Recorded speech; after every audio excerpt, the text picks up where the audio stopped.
এতবার শপথ করি তোমাদেরকে বলছি, বান্দারা শুনো, তোমাদের মধ্যে যে ব্যক্তি নিজেকে পরিশুদ্ধ করতে পারলো, যার আত্মশুদ্ধি হয়ে গেল, এই ব্যক্তি শেষ হাসি হেসে ফেললো, জান্নাতি হয়ে গেল, সাকসেস হয়ে গেল। ওয়াকাদ খাবা মান দাসাহা, আর যার নিজের আত্মাকে পরিশুদ্ধ করতে পারলো না, যার তাসকিয়া হলো না, যার পরিশুদ্ধি হলো না, যে অপবিত্র থেকে গেল, যার ভিতরে অহংকার আছে, দুনিয়ার মোহ আছে, যার ভিতরে হিংসা আছে, বিদ্বেষ আছে, অন্যের প্রতি শত্রুতা আছে, অন্তরের রোগে ভরা, তার অন্তর কলুষযুক্ত, তার দেহ হয়তো অনেক সুন্দর, সে হয়তো নামাজে পড়ে, সে হয়তো বাহ্যিকভাবে দাঁড়িয়েও রাখে, কিন্তু তার আত্মা যদি অপবিত্র হয়, আত্মা যদি পরিচ্ছন্ন না হয়, তার মনটা যদি নোংরা হয়, তার মনের ভিতরে যদি হারাম থাকে, তার ভিতরে বাতিনি গুনাহ যদি থাকে, তাহলে সে ক্ষতিগ্রস্ত, সে জাহান্নামী। এই কথা বলার জন্য আল্লাহ 11 বার টানা বিরতিহীন শপথ করেছে।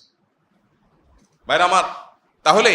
যেই ফরজটার ব্যাপারে আল্লাহ তাআলা কোরআনে এত গুরুত্ব আরোপ করেছেন, যে কথা বলতে গিয়ে টানা 11 বার শপথ করেছেন 7টি আয়াতের মধ্যে,